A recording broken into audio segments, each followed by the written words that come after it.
Thank you. I'll take this. You'll take this. Very good. So before we start, I thought I'll explain why I have half a beard. And there are two I have the other half, but I... There are two reasons for this. One is that I stopped shaving. That's the reason for this half. And the second reason is I was burned a long time ago, so I have no hair on the right side. But I started not shaving. I turned 50 this year, and I went on a month-long hike. There's a trail in Israel that goes from the north to the south called the Israel Trail, and I took a little bit more than a month to walk, not all of it, but almost all of it. And it was a great month. And I did it with a friend from 7th grade. And every day we invited people to join us. We invited some people we knew, some people we didn't know, and we met 2 or 3 people every morning and walked for about 12 hours. And we had 3 rules for the trail. No phones from 7 a.m. to 7 p.m. Very good rule. What is said on the trail stays on the trail. The Las Vegas of Israel. Yeah. And the third rule was that everybody introduced himself with an embarrassing story. And I have to tell you that I heard lots of embarrassing stories, and I shared lots of embarrassing stories over this month, and it's a great way to introduce yourself to people. So when you get a chance, embarrassing stories, go for it. So just don't lay it out. What was your embarrassing story? I had many. I had 30 days, and it turns out I didn't have to repeat a story. And you know, when you start telling them, you just realize, oh, I had more. I'll tell you one though. So this was maybe 2 years after I was injured, and I had a friend with me in hospital, and she thought it's about time for me to go on a date. And she asked me if I would be interested in going on a date, and I said yes, and she said she'll check with her friends if anybody would be willing to date me. And he had no beard at the time. It wasn't half. That's right. It was a very different period. Yes. Not as attractive as now. Anyway, from this side, he looks great. A bearded, very rugged look. So I don't know how long she searched, but eventually she came up with one candidate, and we agreed to go and meet by the beach in Israel and have ice cream. So my friend drove me. I couldn't drive at the time. We went to the beach and we met her friend, and we got ice cream, and we sat and watched the Mediterranean. And we're kind of 2 minutes into the date, and this woman asked me something about hospital. I really don't remember what was the trigger and what exactly she asked, but she asked something about hospital. And I go into this emotional speech about a nurse I really hated. This guy was cruel. He would not listen to the patients. He would just hurt us. I would try to find out when he was on shift and try to shift my treatment around so he would never treat me. And if he was around on duty on the weekend, I would try to get operated on Friday. So that I really hated and I was afraid of this guy, and I didn't talk about him for 2 years. I was just afraid of him and hated him, but I didn't really talk about him. And then she asked me a question, and I just go, and I go, and I think it's like 15 minutes in which I describe details in depth of my hate to this guy and how miserable he made me. And I finished these 15 minutes of hate speech, and I feel cleansed. You know, I just offloaded this whole thing, and I feel tremendous relief. And she looks at me and she says, "What's his name?" And I say his name, and she stands up and she says, "It's my father." And I did not see her since. I think all embarrassing stories have dating elements. There are more. Anyway, shall we move to? Yeah, well, let's get there and let's embarrass them, right? Yes. And we're going to do that I want to start with 3 questions. Okay, raise your hand if you know, roughly speaking, within 10-20 cents, the price per gallon to drive your car, to fill up your car, price per gallon of gas. Okay, keep your hand up. if you know, roughly speaking, within 10, 20 cents, the price per gallon to heat your home? Yeah, oh, man, nobody. Okay. Raise your hand if you use credit cards. Okay, pretty much everyone. Keep your hand up. Keep your hand up if you know at the end of the month exactly what your credit card bill will be. A few liars in the back. Raise your hand. Megan knows. Megan knows. Okay, congratulations. Outside of her, yeah. Well, she has to. It's like her job is to be rational. We'll get to that later. Raise your hand if at some point this week you promise yourself you're going to get some exercise. Most people. Keep your hand up if raising your hand is all the exercise you've gotten this week. So we ask these questions because it shows how hard it is to think about money and how hard it is to think about human behavior. That's what our book is about. Right? That first question, really, home or car, it's the same question. What's the price per gallon of energy? Yet in one context, we're very aware, acutely aware of it, and the other, we have no idea. Right? The second question about credit cards is sort of about how the time between buying something and consuming it and then paying for it really affects how much we're aware of what we spend. Right? We buy something on a credit card, but we have no idea how that adds up with other credit card charges and everything else. And the third is really about self-control. Right? How even when we make a promise to ourselves, right? Someone who we're hopefully not trying to deceive, we still break that promise. And so the challenge becomes, even when we learn good ways to behave with money, how can we keep our promises? How can we have self-control? And really, it's true, as I've found, and I'm sure you experienced, that people do have a really hard time thinking about money. We do think about it all the time, right? How to get more, how to spend it, who has what. Right? But we don't really think about how we think about it. We just sort of obsess, right? Like we don't watch lifestyles of the poor and decrepit. Right? Lifestyles of rich and famous. We want money all the time. And even the smartest among us, it affects all of us, no matter our income level, our intelligence level. I got to tell you for myself, right? Before making it big, before making it here, I went to Princeton, right? And then I went to law school in Burning Man 2 or 5 times, but whatever. I went to Princeton, and my economics professors were the best, right? Ben Bernanke was there, Alan Blinder, that other white guy, and I learned from the best. And I'm smart, I got good grades, I got a degree in economics from Princeton, so I understood what the perfect economic actor should do. But that doesn't mean I did it, because I'm also human. You bring in the human element, and it just throws off all of the rules of traditional economics. Right? And that's what we try to discuss in our book, is like, how does human psychology mesh with traditional economics to create the real world, the mistakes that we make. And the real challenge is that we can't think about money rationally. Sometimes we don't even know what money is. And so Dan, I'll start with that. Like, what is money? So the amazing thing about money is that we can buy lots and lots of things with money, right? That's really the beauty of money. If you think about the barter economy, you have one good and another, you just trade them off, not very difficult, not difficult to do.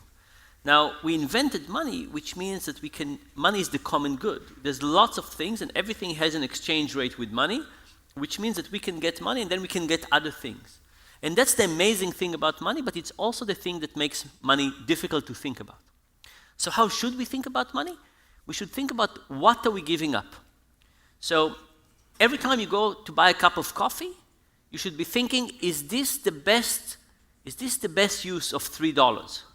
San Francisco? 8. 8, thank you. 8.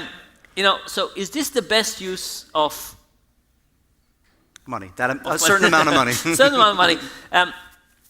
Now and later, right? Now, when was the last time you thought about anything this way? When was the last time you went to buy anything and said, is this the best use for this amount of money now and later?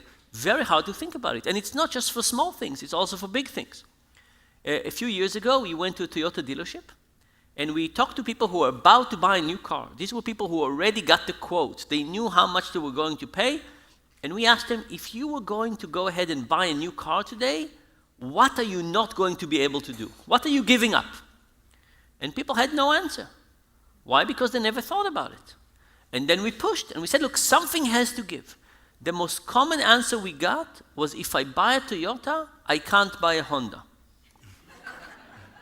And there were correct. I mean, it's true, but it's not relevant, right? The real thing we wanted people to say was, I'm giving up 8 weeks of vacation over the next 4 years, and 700 lattes, and 3 cappuccinos, and 17 books, right?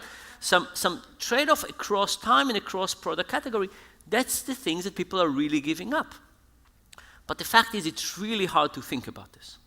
Now, imagine that you woke up every day and I gave you $50 to spend today.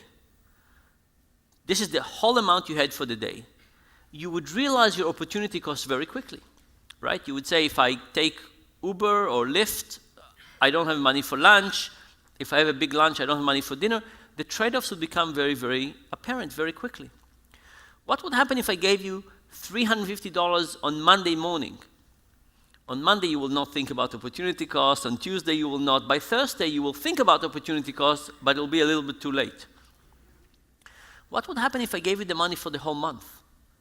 What would happen if I gave you the money for the whole month, but charged you taxes the following April? And then I added credit cards and student loans and mortgages and car payment. Now, the trade-offs between what we get and what the consequences are really murky. If you're walking down the street today and you see a new bicycle for $1,000 and you think about getting it, what exactly would you not be able to do if you get this new bike? Incredibly unclear. So the thing about money, the magical thing about money, is that it can buy lots and lots of different things, that we have to think about opportunity cost. Sadly, we can't think about opportunity cost, and technology, things like mortgages, credit cards, student loans, are making it harder for us to think about opportunity cost. And therefore, if we can't think about something the right way, we think about it the wrong way. And it turns out there's many wrong ways to think about money, and we'll try and touch a few of those. Right. That's sort of what we try to lay out in the book, is the wrong ways we think about money. And I want to be clear, one of the reasons I sort of agreed to do the book is we don't end up being like Susie Orman and saying, you should put 10% here, you have to do this. It's more, we want to show you what you're doing so that you can then essentially create systems to use your human faults to your benefit. Right? We're realistic, we're not going to change human nature. We just want to recognize it so that we can improve the outcomes that we have. And one of the big things that is sort of a human fault, a human nature trap, has to sort of do with technology. It is what's called the pain of paying. And technology reduces the pain of paying. And what the pain of paying is what it sounds like. We feel pain when we pay for something. Right? Imagine handing over a $20 bill. It's like, goodbye, 20. Right? And actually, like, the same area of the brain is activated, that is pain area, when you pay. And normally, pain is a good thing. Right? You feel a broken leg, you feel that pain, you know you should get attention. You put your hand on a stove, there's a burn, you know you should take your hand off the stove.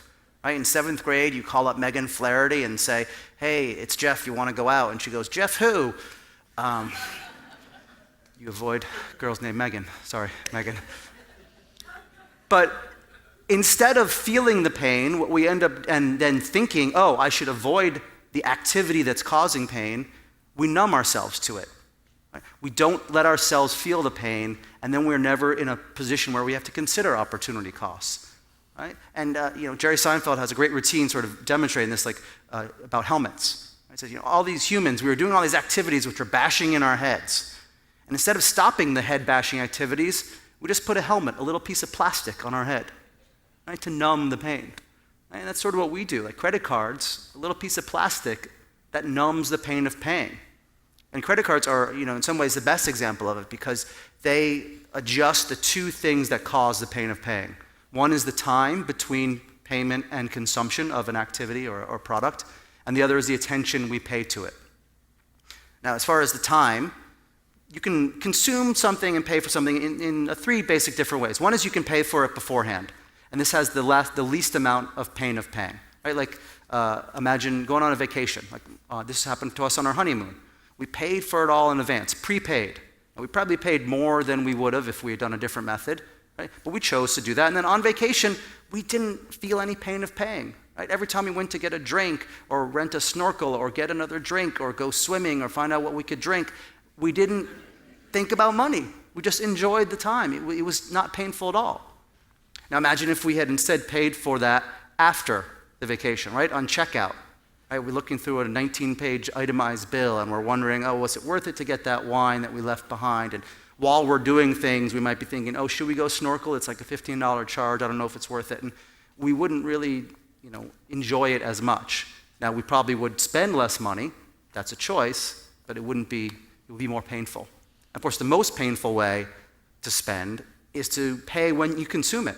Right? Imagine every time you go to the snorkel hut, you hand over $15 cash. Right? Every meal, you pay for that meal while you're on a week-long vacation. We would spend less money, feel the pain more, but we'd be less enjoyable. Right? And Dan has a couple great experiments about the pain of paying. I just want to point out with this example, again, we're showing you what you do, but you can choose to use, like we chose less pain of paying because it was a vacation. But when you do it all the time unconsciously, it's not as good. So imagine tonight you're going to dinner, and you can either pay with credit cards or with cash, right? Which one would be worse? The cash, right? More painful, right? It will be more painful. You will enjoy it less, and it's because of the timing, right? And we can actually make it worse. How to make it worse? What would happen if I gave you, if I charge you per bite, right? I would give you a discount, but I'll charge you for bite. I'll serve you your dish, I'll sit back, and every time you take a bite, I'll mark a little check on my notebook, and at the end of the evening, I'll charge you per bite. How much would you enjoy that meal? Not so much. When I teach about the psychology of money in my class, I sometimes bring pizza, and I charge the students 25 cents per bite. What do you think happens? Huge bites. Huge bites. And you would think that the students would learn, right? You would think, oh, they'll take one huge bite, they'll realize it's really impossible to chew that amount that is incredibly unpleasant, and then they'll learn for the next bite. But they don't. They sit there with the pizza, and it's like they say to themselves, I can push a little bit more in and make it more financially efficient. And they can, but they really don't enjoy the process. So the pain of paying is this thing that we can dial up and we can dial down, right? If we wanted people to eat less, we could charge people per bite, and then people would eat less. So think about energy consumption. How can we decrease the pain of paying with energy consumption? It turns out that on average, when people move from writing a check to automatic deductions from their checking account, energy consumption goes up by about 4%. Why? Because we don't notice it. Now, writing a check once a month, it's not a big deal. It's not a lot of pain of paying, but it's some pain of paying.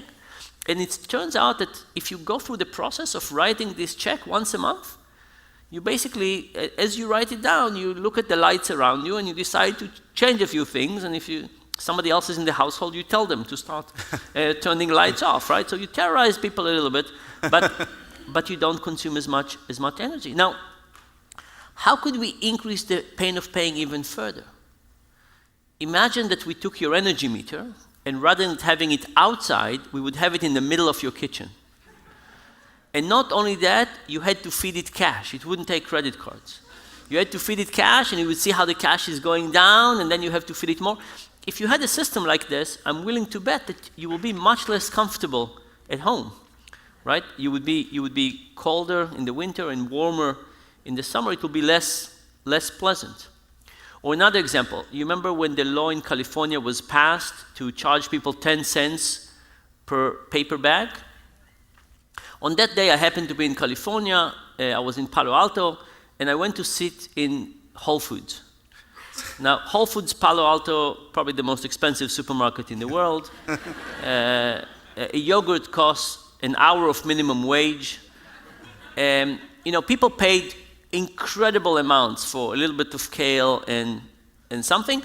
And Whole Foods could have increased the price by $1, and nobody would have paid attention. If the price went from $150 to $151, nobody would have paid attention.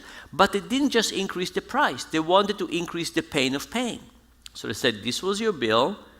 Do you want to pay 10 cents per bag? Right? Now, it's a very small amount, but it's important that it was separated And now people say, no, give me this canvas bag for $5, and people start carrying it and bringing it back. By the way, it was not the first attempt to get people to stop using paper bags, but separating, increasing the pain of paying, made a big impact on behavior. So in Jeff's example, you say, you don't go on your honeymoon too often. 2 or 3 times. 2 or 3 times. Go for it, enjoy it, dial down the pain of paying, but on many things in life, we might not want that. Now, think about where technology is going. We said we have cash, we have debit cards, we have credit cards, right? Pain of paying goes down. Where are Apple Pay and Android Pay? They're even less pain of paying. Just wave something and it charges. That's right. You just walk. I mean, the ideal of the payment industry is you just go into a store, buy stuff, you disappear. Somebody at some point will charge you. You don't even think about that. That would certainly get us to spend more money and save less. Who exactly is it good for? And there's studies that this is real. That credit cards do make people spend more, tip more, and they're less likely to remember how much they spent and therefore be able to change. And one study that I found fascinating was just credit card paraphernalia, like a MasterCard sticker and a little charger machine, had the same effect. Right? It's made us still spend more and tip more and forget it. It was like we were Pavlovian, except instead of drooling at food or Idris Elba, it was credit cards. And it's incredible to me that it has that impact. And that's why, again, think about it for the honeymoons, fine, but be aware of those habitual habits. One example that I've used recently, because I'm at this age, is about investments, 401ks. Right? Typically, if you're at a job, congratulations, you get a 401k, you pick it once, right? And the money goes in, and then maybe every 6 months or whenever you get a report of your earnings, you see it go up. But you've also chosen something with a management fee, right? For round number, let's say it's 1% management fee. You never see that money leaving, you just see what you're earning. But imagine you have like $1 million portfolio, which I realize in the Bay Area is poor. But imagine you have $1 million portfolio and there's a 1% fee on that. What if instead of just getting your reports and casually looking at them and never even noticing, what if instead at the end of each year you had to write your broker a check for $10,000? Wouldn't you feel the pain of that paying and stop and consider opportunity costs? Is there another place I could put my money? You would, but we don't. And that isn't even that advanced technology. And the technology is going further and further. And technology, I think, particularly in the Bay Area, is something that I want to talk about because I think Dan and I are both very skeptical of financial technology, but there is a way to use technology to sort of attach onto our behavior to do better. And one area is perhaps about goal setting. And maybe there's something in, that a new, I'm trying to yes. Tell about the scale, Dan. Okay. I'll work on the segue for later. Okay, we don't worry. Okay.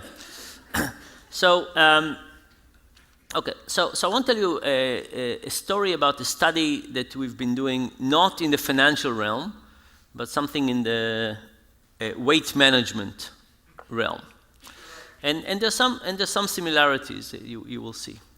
So imagine that you approached the world of weight management and you said, I want to help people reduce their weight. Where would you start from? Like what would be a starting point? And if you think about people's mindsets, you would say most of the things we see around us are about being unhealthy. Right? Think about your own house. What in your own house reminds you about being healthy? Maybe your toothbrush, right? And maybe your medicine cabinet, and maybe your bathroom scale. But that's about it, right? So we said, okay, let's take on the bathroom scale. If somebody gives you 2 square feet in their house, take it, right? If you're an app on somebody's page 4 of their phone, that's not good real estate. If you get 2 square feet in somebody's house, that's a really good place to be. So we said, okay, we have this scale. We want to create a good scale. And then we said, okay, what do we know about this scale? And we know 3 things about this scale. The first thing we know is that it's really good to stand up on a scale every morning. It's not so good to step on a scale in the evening. The reason, by the way, is not because we gain some weight, we do, but the reason is that if you stand on a scale in the morning, you basically are careful about your weight. It's almost like a commitment device. You say to yourself, I want to be healthy. And then you remember it for a few hours and you eat a little bit less for breakfast. If you step on the scale at night, you just go to sleep, you wake up in the morning, you forgot the whole thing. So stepping on the scale every morning is a good thing. The second thing is that weight fluctuates a lot. Think about weight fluctuating up and down, up and down, up and down, let's say by 2 or 3 pounds a day. What is that experience of having your weight fluctuate? And there's something in financial decision making we call loss aversion. Loss aversion is the idea that we hate losing more than we enjoy gaining. If one day you lose $1,000, you're really miserable. If another day you win $1,000, you're happy, but they don't balance each other out. You need to win $2,000 to make up for the $1,000 loss. It's about 2-to-1 ratio. Imagine somebody that on average doesn't change their weight, but they go up and down, up and down. The days your weight goes up, really miserable. The day your weight goes down, slightly happy. On average, the experience is not positive. And think to yourself, how many of you have bathroom scales? Okay, almost everybody. How many of you look forward to the experience of stepping on those things? 1, okay, 2. So that's this creates gain aversion, right? This fluctuation. The other thing that happens is that we expect changes to happen very quickly. So if you go on a diet for a whole day, like a whole day, like salad, you go for a run, and you step on the scale the next day, what do you expect? You expect to see something happening. It's been a whole day. The reality is you can go on a diet for 4 or 5 days and not see anything improving. The body can take 10 days, can take 2 weeks. So imagine somebody who's gone on a diet for 3 days, and then they step on the scale and the weight goes up by ½ a pound. And then they have a whole day of Netflix and pizza, and they step on the scale the next day and the weight goes down by 3/4 of a pound. It's confusing and it's demotivating. So we said, okay, if you think about all of these things, scale good, stepping good, variance bad, and confusing and demotivating, we decided to create a scale with no display. Okay, we said let's separate this idea of weighing yourself from the feedback. They're 2 separate things, right? When the scale was mechanical, the display was on top, but now we don't need to have it anymore. So we created a scale with no display. People stood up on the scale and we say, congratulations, you stood up on the scale, you've done your job. That's great, right? If people step in the morning. And then we do want to give people feedback, but we don't want this variance. So we give people feedback on a 5-point feedback. You're just the same, nothing is happening. If you're within 1 standard deviation, we say you're just the same. Slightly better, slightly worse, much better, much worse. And this is a running average of 3 weeks. And if you think about it, sometimes we think about information as accuracy, like let's be accurate. I'm 158.7, and not 0.8, it's 0.7. But the reality is that most of the time we want information not for accuracy, but to help people make good decisions.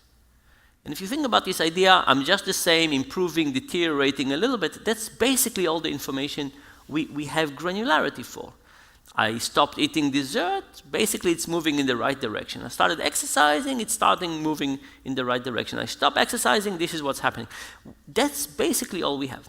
Now, up to now, this is just theory, right? I'm just telling you the logical argument based on what we know about human motivation. So we tested this. We tested this in a call center. You know, it's relatively easy to test improvement in health for healthy people. The difficulty is to take people who are low income, relatively obese, and change their behavior. So we went to a call center, mostly obese, low income, and we had 1,000 people, about 1,000 people. And 1/3 of them got the regular scale. They stood up on the scale and they got the exact reading of their weight. You're 225.3, whatever it was. 2/3 got our scale. They stood in the scale, they just said congratulations, that they got the feedback on this truncated approach. The first group, the group that got the regular scale, gained a bit of weight every month for 5 months. Every month people gain a little bit of weight. With our scale, people lost about 0.7% of their body weight every month for 5 months. Now, ideal body weight is 1%. It doesn't create ideal body weight loss. Ideal body weight loss is 1%. We didn't get all the way there. But think about this idea that you take the regular scale, you look at it from the lens of social science, and you say, let me think about what all the functions of the scale are. There's the stepping, there's the feedback, there's the learning, and let's improve that. And just with very simple improvement, we can change behavior quite dramatically. Yeah. And you will see that the lessons here, I mean, there's all kinds of lessons here, but our approach when we talk about making better decisions about money is not about you going to buy coffee and rethinking about your life priorities every time. It's about creating a system that actually gives us a good sense of control and can help us process the information better and make better decisions. Right. It would seem like in that situation, a comparison would be investing in the market or for retirement, right? There's going to be fluctuations, and if something happens, you get emotional and a loss, and you might react. Whereas if you do something more like set it and forget it is a term people, and you are not reacting to that, your long-term results will be better. Yeah. Actually, Fidelity found that the best investors were dead ones. Really? Yeah, because dead people don't go in and change their portfolios when things happen. They just don't react, and good strategy. I mean, just imagine you were dead in 2007 and you wouldn't have touched your portfolio, right? That would have been really good for the portfolio. A lot of people's companies were dead in 2007. But you talk about the real estate in someone's apartment or house, and particularly the Bay Area prices are crazy. And I know people probably deal with buying real estate, and it's stressful, and you deal with brokers who in a minute or a few minutes we can talk about maybe there's a conflict of interest with brokers too. But put that aside, the real estate market is a great example to sort of enter into another of the traps that we set for ourselves, another one of our human faults when it comes to the way we misthink money. And this is not about, right, we're moving now from small decisions to huge decisions. Right. And really, it's the big decisions that we should think about these things. The everyday coffee or piece of gum, don't worry, but it's the big ones. So real estate, I think, is a great example. So there was a study in Tucson, Arizona some years ago, and this is the Bay Area in 2017. Don't cry when I tell you the prices. They brought realtors into a home that they'd set up, and they gave them the MLS listing. They told them about the schools, the construction, every piece of information you need to assess the value of a home. And they asked the realtors, what is the value of this home? Right? Now, they also told the realtors what it was listed at. Now, to the realtors that they said it's listed at $150,000, those realtors said a figure. Let's say, it should be $135,000. To the realtors that they said it was listed at $200,000, those realtors gave a higher estimate. $250,000, even higher. This price, the list price, is totally irrelevant. Should be. Right, it should be, right? But they were affected by that. They should just judge the schools, the construction, all that. They're experts in the field, and yet they were influenced by this list price. Now, just to not give any realtors here a bad name, they also brought in lay people who had no experience, and they were affected in the same way, but much more. Right? They were much more affected by that listing price. And I wonder, still give realtors a bad name. Well, yeah, this is the Bay Area. There's probably a lot of realtors. Former actors who are trying to be realtors. No, just me and my friends. Perfect. Okay, so beyond the potential for making realtors a non-existent industry, what's happening there? Why are realtors and lay people affected by a listing price? So this is basically about anchoring and relativity, right? So think to yourself, how do we judge things? How we judge the value of something? And it's very hard to judge the value of something in isolation. So what do? We value it in relative terms. Relative to what? Whatever we can find. Listing price, irrelevant, but it's a number. Let's use that as an example. And think about the example of the first Apple iPhone. Right? We just had the Apple 10. This was maybe 10 years ago. Anybody here bought the first iPhone when it came out? A few people in the back. Okay. So if you remember, when the first iPhone came out, it came out at $600. And then a few weeks later, Apple said, sorry, it's only $400. Right? Now, was this a good idea? Was this a good idea to start with 600 and go to 400, or should they have started with 400? Now, think about the following task that you have to do as an individual to figure out how much this phone is worth. We knew about phones beforehand, but this phone was different. And what was so different about it? You could do this, and you could do this. You could pinch and you could swipe. That was basically it. And your task as a consumer was to say, how much are these two things worth? Is pinching like $50 and swiping $75? If you're running for office, pinching is very expensive. Maybe not enough. Yeah. It's another book, next book. So if you think about it, it's really hard to value. How do you value the thing itself? How do you value the thing itself and figure out if it's worth something? But now think about two universes. In one universe, it started at 600 and now it's 400. In the other one, it starts at 400.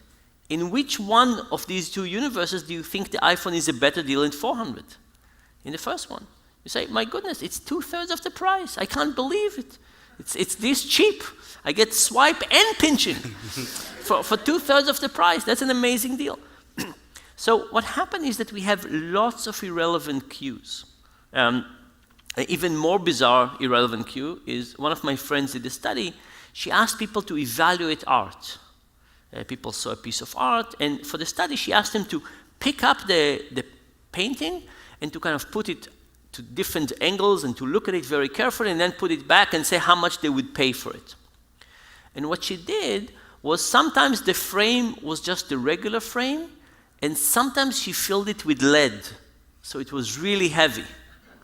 Now, people did not get the frame. They were just asked how much they would pay for the art, and people were willing to pay much more for the art when it was on a heavy frame. But you lift it up, it feels serious, and all of a sudden the evaluation of the art goes up. We are influenced by lots of irrelevant cues. Listing price is one. Now, the thing about listing price, it's not often the case that we lift paintings with lead frames. But listing prices are on everything, right? This is what the manufacturer suggested retail prices. Almost everything you go to, somebody has a starting point, a starting price. Are you evaluating separately how much you're willing to pay for it, how valuable it is? Or are you saying, that's the price, let me just pay for this, right? If you say that with real estate, we take the listing price and we're willing to pay much more for a house if it has a higher listing price, do we do the same thing for coffee, right?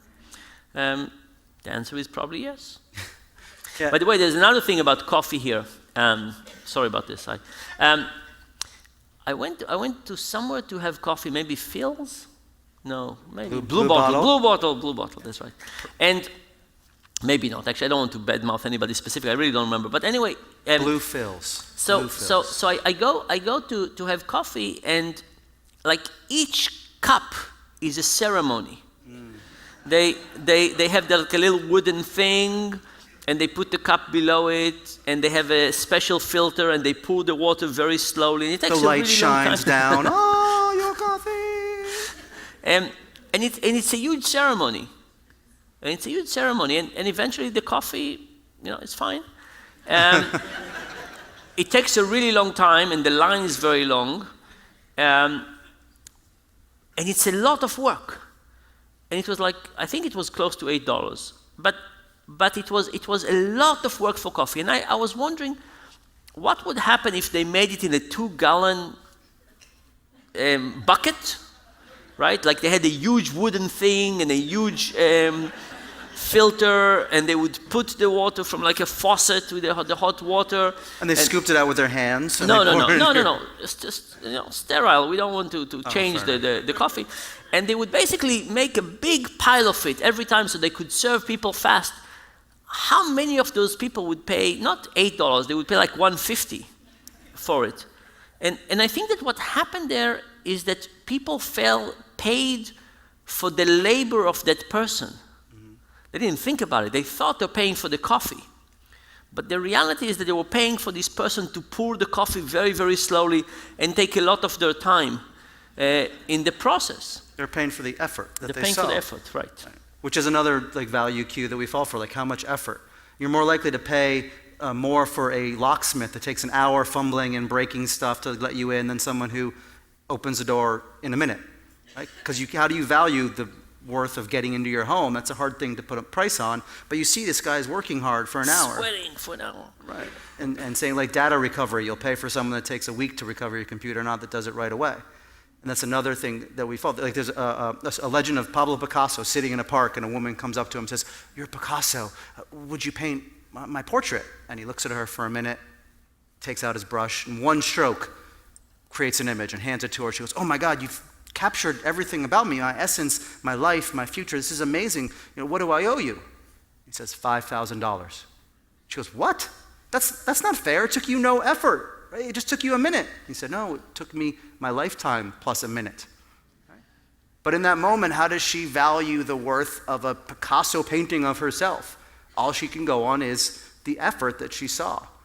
And when we rely on effort or fairness of a price, we sort of take ourselves further away from thinking about opportunity costs. And before we dig into fairness, because it's in the book, something about fairness and about what you're talking about with the real estate agents and relativity is I've always been struck by the potential for there being sort of a conflict of interest with real estate agents, because to them, you've got $1 million, if you're trying to sell a home, right? And it's $1 million, and maybe you could hold out for $1,050,000.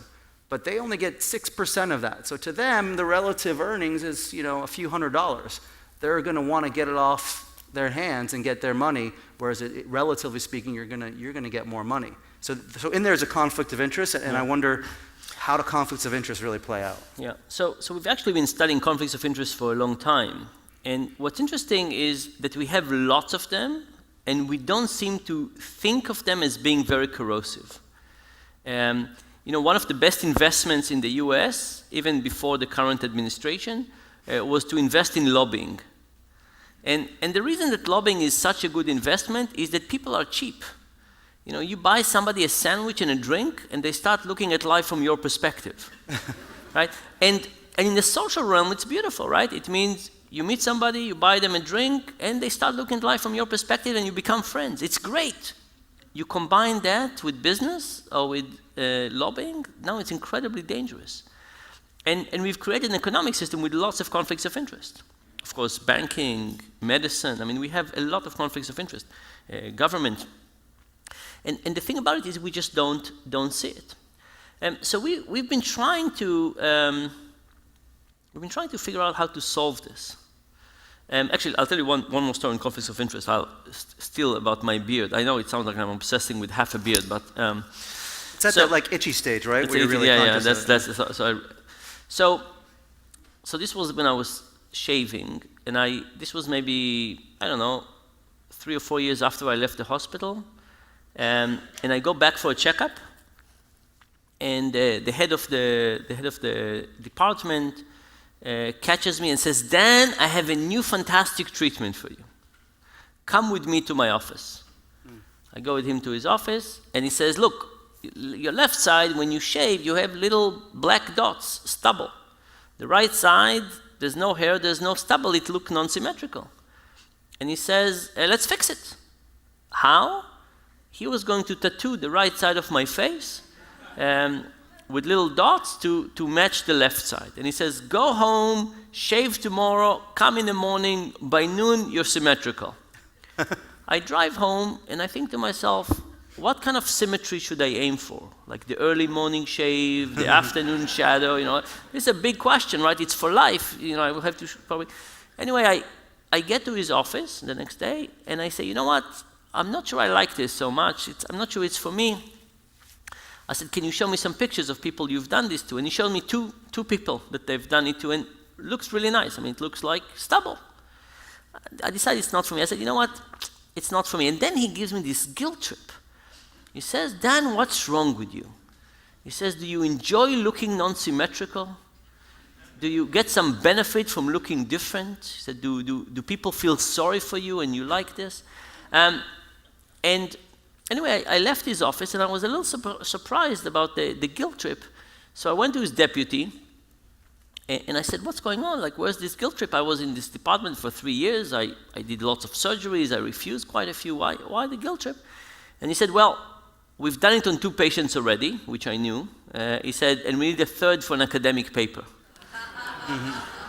Now you could think that this guy was just a terrible human being, but he wasn't. He wasn't. And I'll tell you another story about the same person. You don't have luck with male Yes, medical professionals. Listen to the next story. So I also lost the right half of my eyebrow.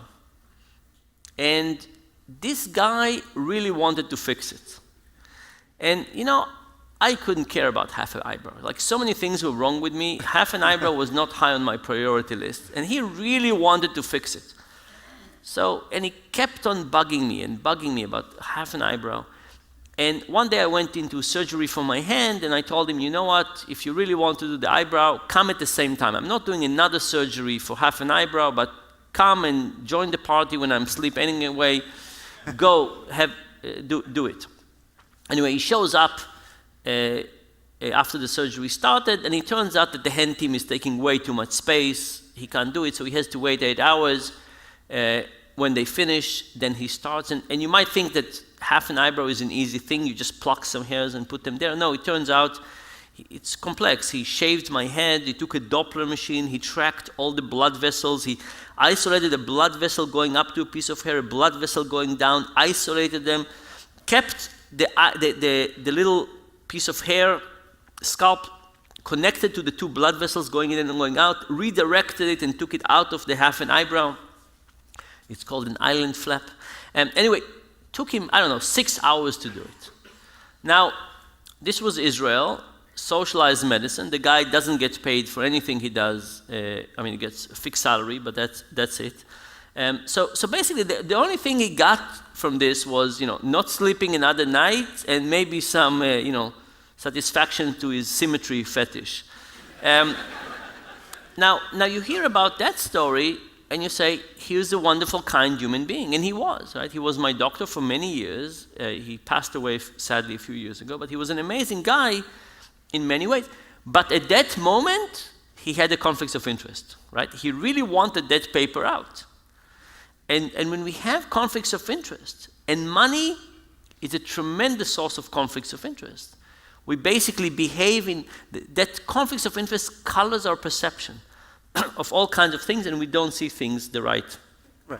And there's lots of examples out there. Sure. And so one of the lessons is to be aware of potential conflicts of interest. Our own, and people who are providing us with service. Right. And sort of not related, but I find that our book solves all of life's problems. Yes. But I do think that our book and the lessons and all these things... By the way, we don't have a conflict of interest. You mean because it's obvious that we're selling the book? No. It's because all the money goes to the research center. It's true. Yeah. It is. So buy me a sandwich and I will see your perspective. Yeah, that's right. But the book is not going to help see your perspective. No. But the book will help save your life. And it will help you create, ideally, systems. Again, we're not going to tell you what exactly to do, but to think about human failings and think about systems. And I would love if we can do a relatively short version of a system that you designed that I think really demonstrates that no matter what the context, no matter what the culture, like human behavior is the same across all cultures when it comes to thinking about money.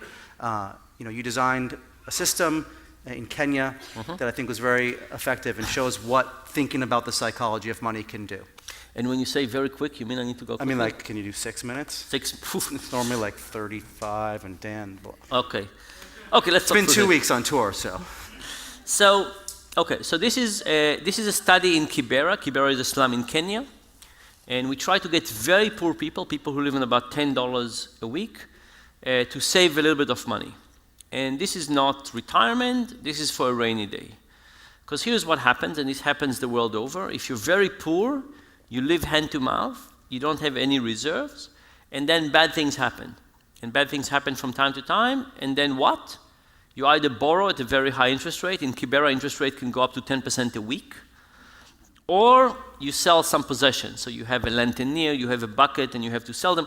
But whatever it is, life starts deteriorating. So bad things happen, there's no reserve, and things start getting worse and worse and worse. So we want people to keep a little bit of money for a rainy day. So what are the principles of designing something like this? It's to make the desirable behavior either easy or hard, depending on what we want. So we said, let's make putting money in very easy. So we team up with M-Pesa, the Kenyan payment company. 80% of the people in Kenya have an M-Pesa account. About 20% of them have bank accounts, but M-Pesa is everywhere. And we create a system where people can text money in. Point number one. But every night M-Pesa moves the money to an investment bank, and now you can't take the money back through M-Pesa. If you want to get the money, you have to take a bus, go to the city, go to the bank, fill a form, wait an hour, take a bus back. It could take you about 5 hours. And that's by design, because if it would be very easy to get the money back, lots of things would become emergencies. So we wanted people to have access to the money when there's a real emergency, but we didn't want everything to become a real emergency. Okay, so imagine this system, easy in, hard out, and we give it to lots and lots of people. And then we add things to it. One group just get that system. Let's call it the control condition. Another group get that system plus a weekly reminder that said, try and save 100 shillings, about $1 this week.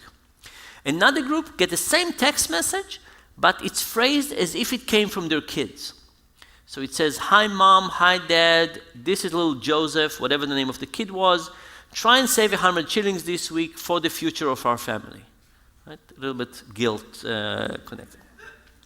Another group got a 10% The Jews match. know guilt, right? You guys know guilt? Another group get a 10% match, save up to 100 shillings with 10%. Another group get a 20% match. Two other groups get 10% and 20%, but with what we call pre-match. So imagine you're in a 10% condition, and you put 40 shillings. We give you 4. Now you did not get the full 10. You gave up on 6, but you don't see it. So in the pre-match condition, we put 10 shillings in your account in the beginning of the week. And then if you put 40, we leave you 4 and we take back 6. But the idea is that every week that you don't put at least 100 shillings, we take money back. It's like that loss aversion. And you see again. loss aversion, exactly. And then the last condition is we made a coin about this size, and we had 24 numbers etched on the edge of it. And every week, we asked them to take a knife and scratch the number of that week. Week 1, 2, 3, 4, up to 24. Scratch it this way, horizontally if you didn't save, and vertically if you saved. Now, think about all of those approaches. Text from kids, 10% at the end of the week, 20% at the end of the week, 10% beginning of the week, 20% beginning of the week in the coin. How do they perform? When we ask people to predict, people think 20% will create lots of saving, 10 less, and the rest of it will not do anything. Reminders, kids, coin will not matter. People think loss aversion will have a small effect. What actually happens? What actually happens is that you give this system to people, and people start saving. Right? It's like a self-control system, easy in, hard out. People want to have some money that they can't have access to. Right? You can think to yourself about how many of you overpay taxes, so you get a refund at the end of the year. Right? It's not optimal, but we like to basically have some money that we then can draw that we can't access as easily. So you give that system to people, people start saving. You remind people once a week, saving goes up a lot. You add 10% at the end of the week, people save a bit more. 20% at the end of the week, just like 10%, no difference. 10% in the beginning of the week, people save a bit more. 20% at the beginning of the week, just like 10%. And kids were just like 10 and 20% in the beginning of the week. Now think about what it means about kids, right? What it means about the motivational power of kids. And I don't think we use kids enough. And, Easy, Dan. Yeah. Watch your language.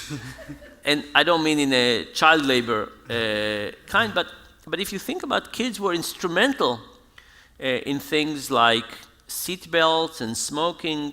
Is it because it helps us think about the future? Exactly.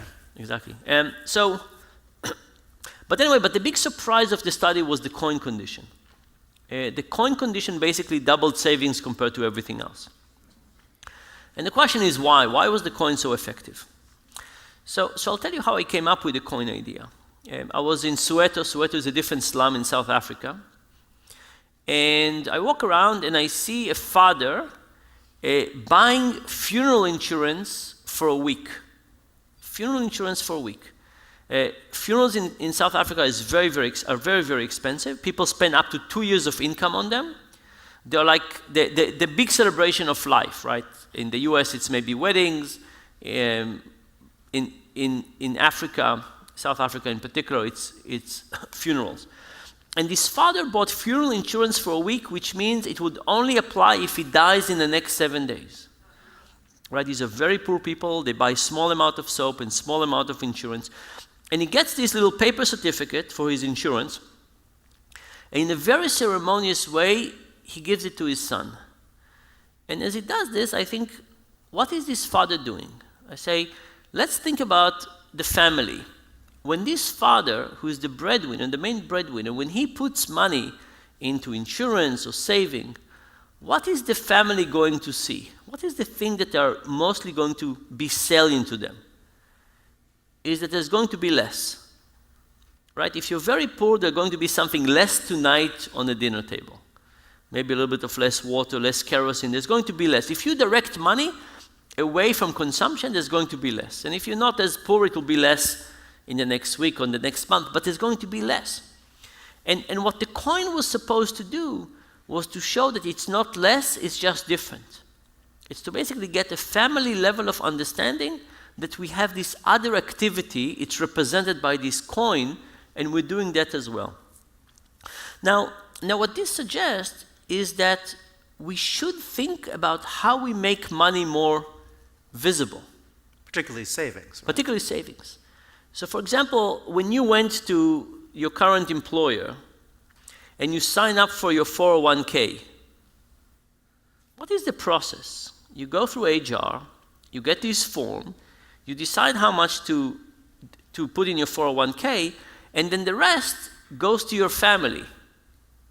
What would happen instead if at that moment you had to call your significant other and talk to them about how much to save?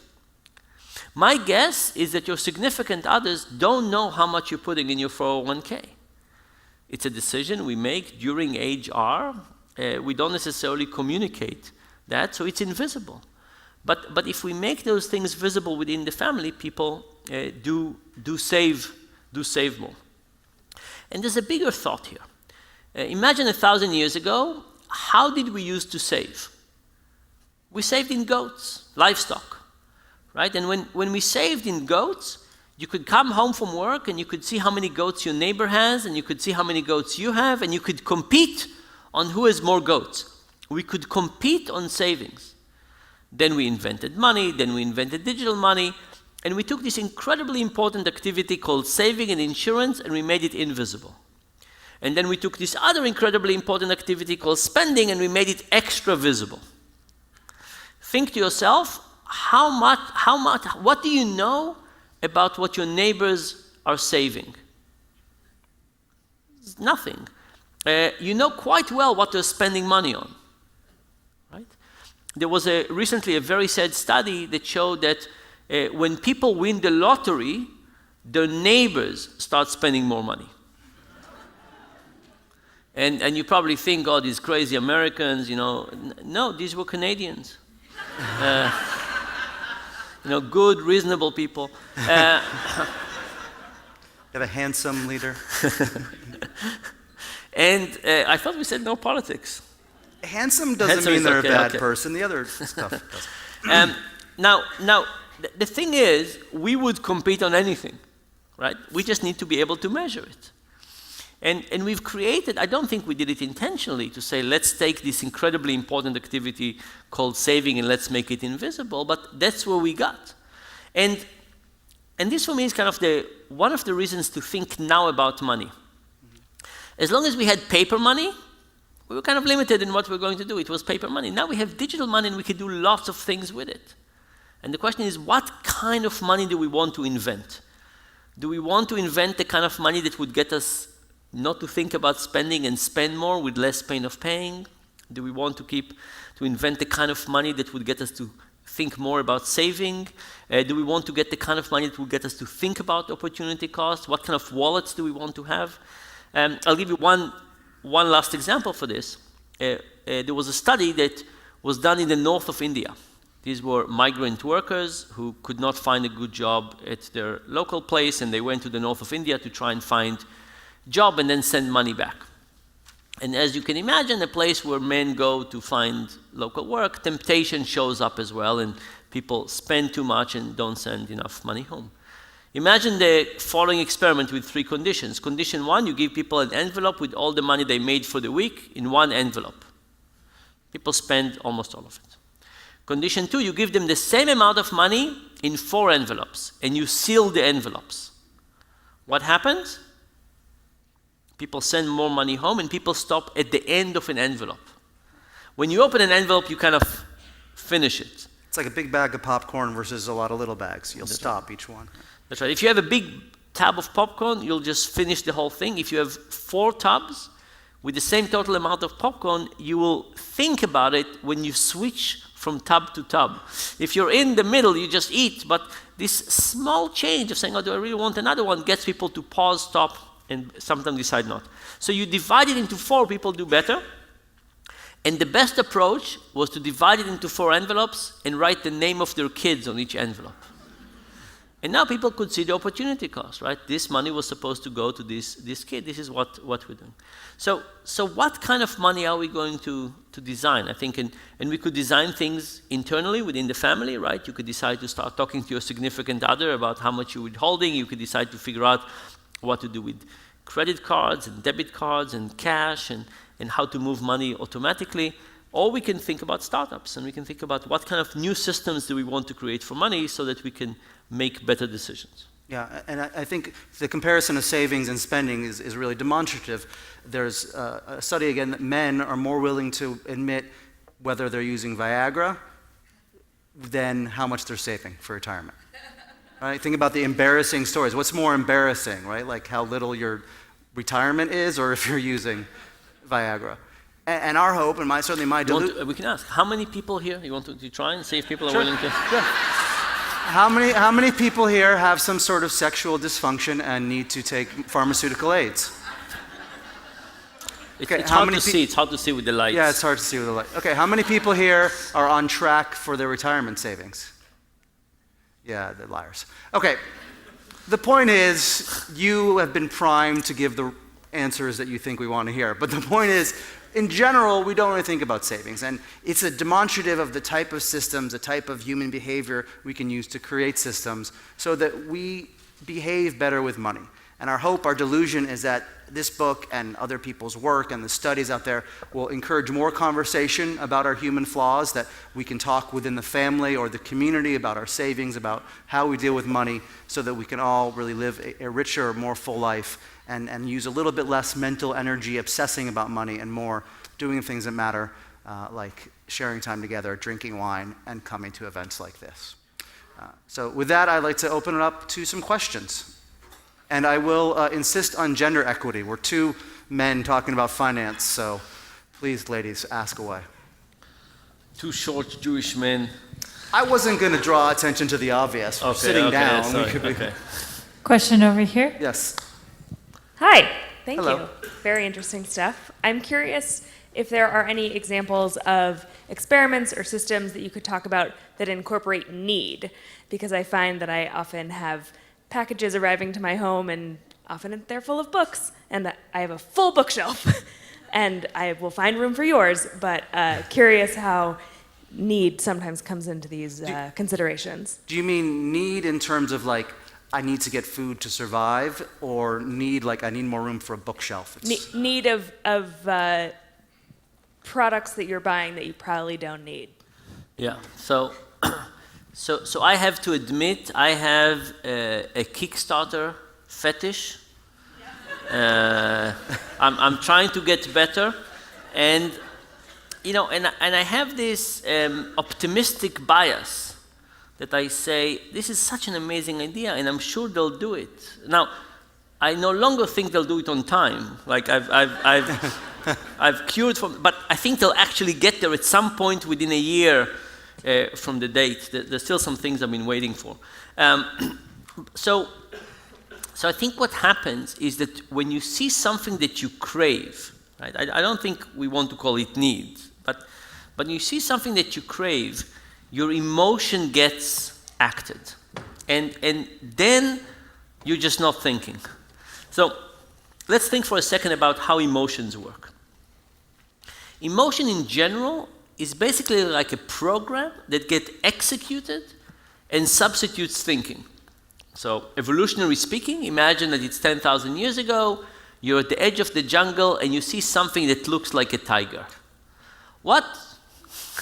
We'll try to act it out. What does nature want you to do?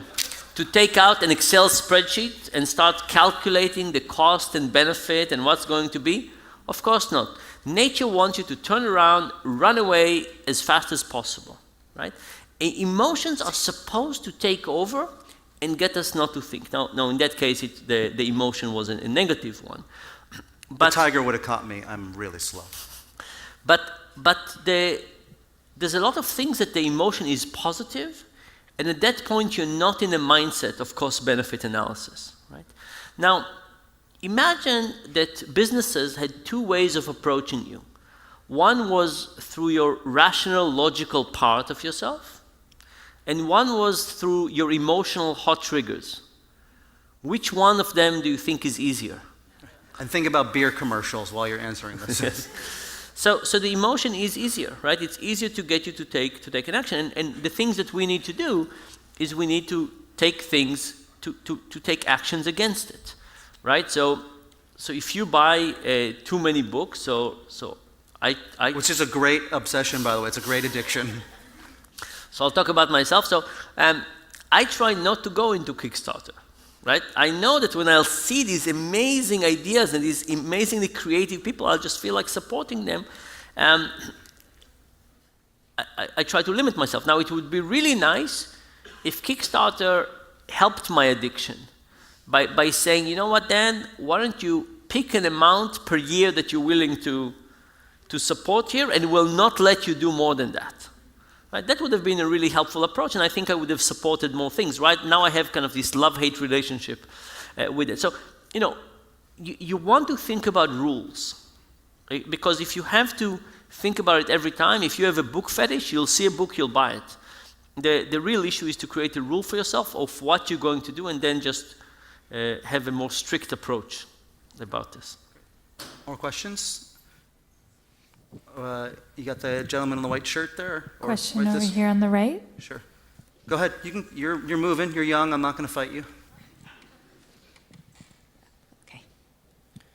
So, if you're in a store and they're selling something for $99.99 and something for $100, you're going to pick the $99.99 one. And so imagine like the $100 one is right in front of you, and the $99.99 one is on the shelf way at the top. So most people, I think you talked about this in Predictably Irrational, was where you said most people would reach up really high and grab the cheaper one. But if there was a penny on the top of the shelf that you like had to strain to get, most people wouldn't get it. So why do you think that is? Yeah. So one of the things with money is that it's an incredibly salient attribute. It's really right? measurable, too. It's measurable, it's easy to think about, it has decimals, and because of that, we attribute way too much importance for it. So if you basically say, saving $1, right? In some cases, we might put way too much effort, pay way too much attention on that attribute because it's so easily measurable. Now, you can think about this problem in the way that you said, right? That you say, oh, I would feel guilty not taking the discount, right? Because it's the same thing, and this one is a penny less. It's measurable, right? But in other things, it might not. Now, this problem is particularly acute, I think, in relationships where people don't make the same income. So think about the relationship. Relationship have lots of attributes. Somebody has a better sense of humor, somebody is kinder. People do all kinds of things. Let's say there's 100 attributes for people in a relationship. Earning potential is one of 100. But because it's so easily measurable, it gets way too much attention. So it's hard to measure kindness, right? You can feel it, but you can't put a decimal on it, right? Yeah. And because of that, power in a relationship is often overly determined by income, capacity rather than by other dimension that could have been just as important. And that too, you can think about how to decrease that problem, right? So for example, couples that have separate accounts, separate checking accounts, that makes the difference larger, right? We don't have separate kindness accounts or separate help around the house accounts or all of those things, but with money, we feel differently about it. So one approach is to have just a joint account. Or if you do have a joint account and separate account, which also has some advantages, the right approach is to have your salary deposited into the joint account first, and then you each take some money to the separate accounts for discretionary spending that you don't want the other person to know exactly what you're buying, which is also healthy for relationships, by the way. So here too, you could say, here's an attribute that we pay way too much attention to because it's so easily measurable, and you can say, what kind of system would we create so we don't overemphasize it in relationships, for example? Okay, we're going to take one more question. Just want to remind everybody that we're going to have a book signing immediately following in the atrium. Join us there. Last question. Question over here on the right. Hi, thank you. My question, this is your opinion. Do you foresee the elimination of all paper currency in the near future? Do you think we'll be digital at some point? Thank you. That's a good question. Yeah, I think We're going to so. hold you to the answer. Okay. Well, I mean, near future is ambiguous, but I think we will. I think we will. I think, first of all, paper currency is incredibly expensive to maintain. There's lots of inefficiencies. The government has tremendous incentives to eliminate some of the non-tax-paying activities. Convenience is higher. So I think lots of things are in favor of eliminating papers. So I would vote for it. I think it will happen in the next few years. You know, maybe not 3, but maybe 8. And the other thing that I'm very excited about is blockchain and cryptocurrency, and not so much because I think, like, you know, buying Bitcoin is a good investment, but what happened is that this, especially if you think about something like Ethereum, it's a cryptocurrency that has a programming layer on top of that. And now you could do all kinds of amazing things with money that you couldn't do before. Is this like a community currency? So for example, this is one example of things you could do. So there's a company I love called Colu, C-O-L-U, and what they do is they try to create a hyper-local currency. So do you know the term, the tragedy of the commons? Yeah. So in the tragedy of the commons, the standard account is to say, we have a piece of grass, we each have a cow, the cow grazes, the grass grows, the cow eats the grass, and the rate of growth and the rate of depletion is about the same. One day, one of us gets 2 cows. Now the rate of depletion of the grass is slightly faster than the rate of growth. Every day there's slightly less grass. Eventually there's not enough grass. All the community, everybody suffers, right? None of the cows have enough ability to produce milk. Now, in many ways, we have the same problem in our local economy. So think about the neighborhood that you live in. You want your neighborhood to be vibrant. You want a small grocery store, and you want a couple of restaurants and so on, and you want a bookstore, but on any particular day, you could save money by driving to Costco or Sam's Club and buying things from Amazon, and you would be financially better every day, betraying the local economy. Now, this company, Colu, is trying to create a hyper-local currency, which I think would get us to refocus, and they've done a few things already like this, would get us to refocus on the local economy and figure out how we're going to deal with this. And now there's other opportunities. So I have a particular coffee shop that I like. I go there for breakfast when I can. Imagine that they wanted a loan to improve what they're doing. They can get money from the bank, of course. Banks don't treat small businesses very nicely. But not only that, I have a vested interest in them functioning well. And I'm going to eat there hopefully for a long time. I would be very happy to buy my next 100 breakfasts there. In advance. In right? advance, right? Which is basically a loan.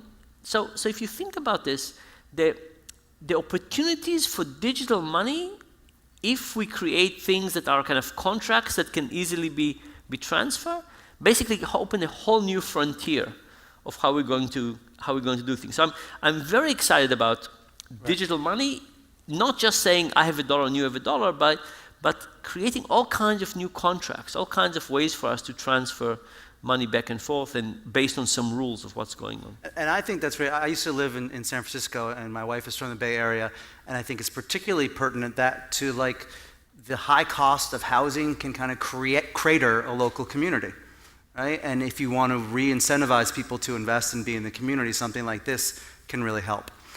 So again, another example of how understanding human behavior, individual interaction with money mentally can create systems for itself, the family, and the community. And our hope is that whether it's through our book or your own exploration, you will discover new ways. And in the future, whether it's a cashless world or not, we all live a little bit better and relate a little better to money.